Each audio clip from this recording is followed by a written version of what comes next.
L'enseignement divin est un privilège en même temps qu'un garde à vous. Ils seront tous enseignés de Dieu. Jean 6, 45. Après la mort de Jésus, la connaissance religieuse et l'enseignement des choses de Dieu passa soudain d'une classe privilégiée de scribes et de docteurs à la foule des croyants. L'autorité en matière de foi déserta le temple et la face du monde fut changée parce que des gens sans culture ni mandat officiel furent enseignés de Dieu. Arme à double tranchant, car ceux qui se croient appelés à parler en son nom ont à compter désormais avec le témoignage intérieur de l'esprit chez les fidèles qui les écoutent.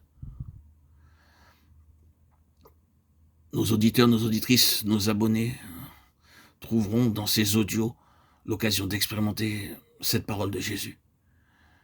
Car ce que nous désirons dans les futures publications, ce n'est pas tant de transmettre des connaissances que de donner à Dieu, en touchant à des questions qui lui tiennent particulièrement à cœur, des raisons de parler lui-même et d'enseigner son peuple, le peuple choisi de Dieu, élu, que nous sommes.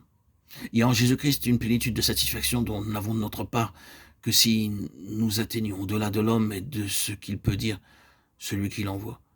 Oh, c'est merveilleux ce que Dieu finit par faire pour ses enfants quand il les voit tourner résolument leur face vers le Seigneur Jésus. Tout est prêt de son côté, et le chemin est ouvert. Ils seront tous enseignés de Dieu. Jean 6, 45. Ceux qui ont affronté les grands problèmes que pose la science, l'immensité de l'univers, ont beaucoup fait pour mettre leur connaissance à la portée du grand public. Et on peut se rendre compte à quel point le monde s'intéresse à la question de ses propres origines, à l'histoire de l'homme et à tous les mystères de la nature. Quand on apprend, par exemple, que c'est par centaines de milliers que se sont vendus certains de ces ouvrages de vulgarisation. Les savants qui les ont écrits ont réussi ce tour de force qui consiste à condenser en un petit traité populaire les questions les plus ardues de l'investigation scientifique et les résultats considérés comme acquis. Or, quand on arrive au bout de ces lectures, on ne peut se défendre d'une impression qui demeure, de quelque chose de vague, d'insuffisant, d'inachevé.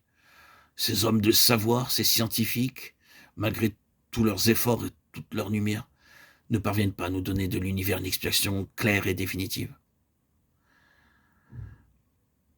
Cela peut paraître présomptueux, mais nous croyons posséder la réponse positive et concluante à cette question tant débattue. Pour nous, il n'y a qu'une explication, et une explication assez lumineuse pour rendre compte de tous les pourquoi et clore le débat. Et cette explication est une personne, le Seigneur, Jésus-Christ, centre éternel de tout ce qui existe. Quelle que soit l'étendue de notre érudition, nous ne trouverons jamais d'explication même partielle de l'univers tant que nous ne reconnaîtrons pas la place que Dieu a donnée au Seigneur Jésus de toute éternité. De l'infini du passé à l'infini de l'avenir, Christ est tout et en tous. Il demeure l'universelle explication de tout ce qui a été, de tout ce qui est et de tout ce qui sera.